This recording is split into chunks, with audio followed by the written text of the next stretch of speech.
السلام علیکم ورحمۃ اللہ وبرکاتہ۔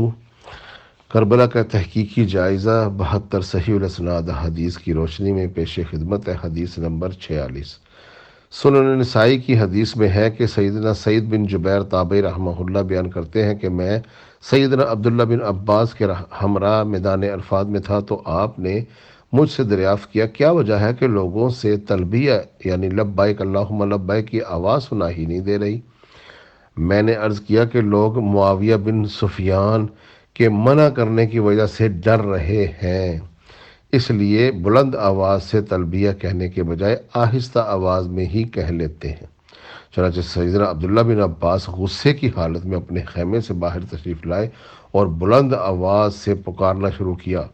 لبیک اللہم لبیک لبیک اللہم لبیک، اور ساتھ ہی فرمایا، بے شک ان لوگوں نے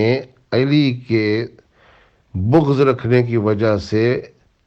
سنت مبارکہ کو ہی چھوڑ دیا، یعنی انہوں نے عربی زبان میں یہ لفظ ادا کیے، قد ترکوها سنہ ببغض علی۔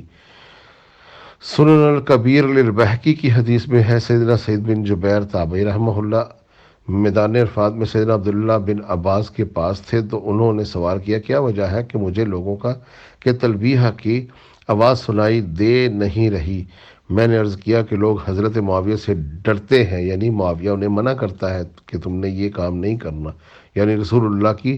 حج کی سنتوں میں لبیک نہیں پڑھنی۔ سیدنا عبداللہ بن عباس غصے کی حالت میں اپنے خیمے سے باہر تشریف لائے اور پکارا، لبیک اللہم لبیک۔ خواہ حضرت معاویہ بن سفیان کی ناک خاک آلود ہو جائے، یعنی وہ میرے اس سنت پر عمل کرنے کے خواہ برا ہی مان جائیں، اور ساتھ ہی فرمایا، اے اللہ تعالیٰ ان لوگوں پر لعنت فرما، بے شک ان لوگوں نے سیدنا علی کے بغض کی وجہ سے بلند آواز سے تلبیہ کہنے کی سنت مبارکہ کو ہی چھوڑ دیا، یعنی سیدنا علی کا بلند آواز سے تلبیہ کہنا تو سنت پر عمل تھا۔ یعنی آپ دیکھیے کہ سنن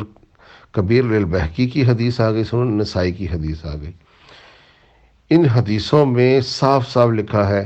کہ 3009 نمبر اور 9230 نمبر، اس میں تو حضرت ابن عباس نے ایک تو بغض علی میں قرار دیا معاویہ بن سفیان کو، اور انہوں نے دوسرے ترک میں لعنت بھی کر دی کہ اللہ کی لعنت ہو، ان کے ناک خاک آلود بھی ہوں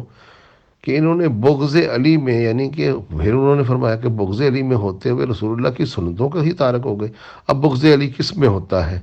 بغض علی تو اللہ کے نبی نے فرما دیا، لا یبغضک الا منافق ولا یحبک الا مومن، اے مومن ہی علی تجھ سے محبت کرے گا۔ اب وہ مومن تو نہیں تھے، گزشتہ تمام حدیث میں ہم یہ ثابت کر چکے کہ محبت علی میں علی سے جنگ اور علی پر لعنت اور علی پر سب و شتم تو نہیں ہو سکتا، اور اب ان کی بغض کی یہ حالت رہی کہ علی کے بغض میں وہ خود نبی علیہ الصلوۃ والسلام کی وہ سنتیں جو مولا علی اللہ کے نبی کے ساتھ مل کر ادا کرتے تھے، جس سے کہ حضرت علی کی یاد تازہ ہو، رسول اللہ کی سنتوں کو بھی تارک ہو گئے۔ یہ اللہ تعالیٰ کروڑوں رحمتیں کرے بعد میں آنے والے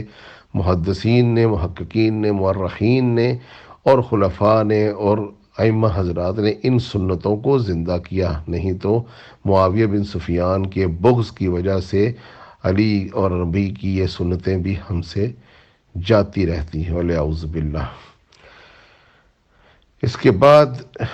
اب آپ خود ہی سوچنے پر مجبور ہو جائیں گے کہ کیا مصیبتیں اسلام پر اور رسول اللہ کے گھرانے پر آتی رہیں۔ السلام علیکم ورحمۃ اللہ وبرکاتہ۔